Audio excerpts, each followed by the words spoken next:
नमस्कार. मी निहाल ढालाय आपलं सहर्ष स्वागत करतो N15 न्यूजमध्ये. पाहूया आजच्या ठळक घडामोडी. कबनूरचे प्रमोद पाटील व सुधीर पाटील यांच्यासह 10 जणांची मारहाण व घराची तोडफोड या गुन्ह्यातून निर्दोष मुक्तता. ॲडव्होकेट शरद शिंदे कांबळे यांच्या प्रयत्नाला यश. कबनूर येथील पंचगंगा सहकारी साखर कारखान्याचे संचालक प्रमोद पाटील व माजी सरपंच सुधीर पाटील यांच्यासह 10 आरोपी यांची मारहाण व घराची तोडफोड केल्याप्रकरणी निर्दोष मुक्तता करण्यात आली. यासाठी ॲडव्होकेट शरद शिंदे कांबळे यांनी प्रयत्न केल्याने त्यांना यश आले.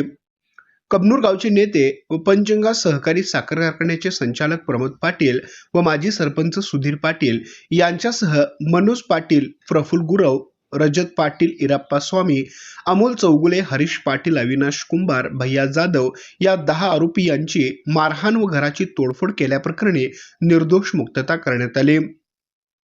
यातील फिर्यादी शांतीनाथ बाळकृष्ण कामत यांनी सुधीर पाटील यांनी त्यांच्या जागेत नदीम मुजावर यांना वाईन शॉप चालवण्याकरिता जागा भाड्याने दिली होती, परंतु रहिवासी वस्ती असल्याने त्याबाबत फिर्यादी यांनी माननीय जिल्हाधिकारी यांच्याकडे तक्रार अर्ज दिला होता व सदर बेकायदेशीर दुकानाबाबत मुंबई हायकोर्ट या ठिकाणी दावा दाखल केला होता.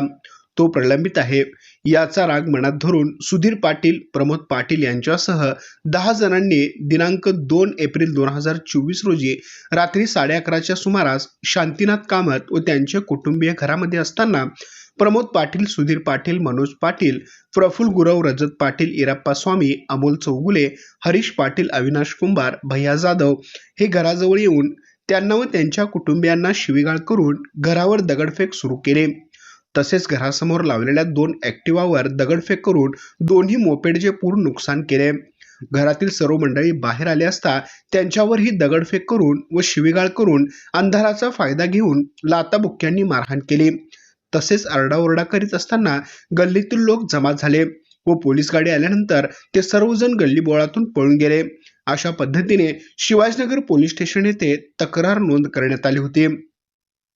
प्रमोद पाटील व सुधीर पाटील यांच्यासह 10 जणांच्यावरती भारतीय दंड संहितानुसार गुन्हा नोंद झाला होता.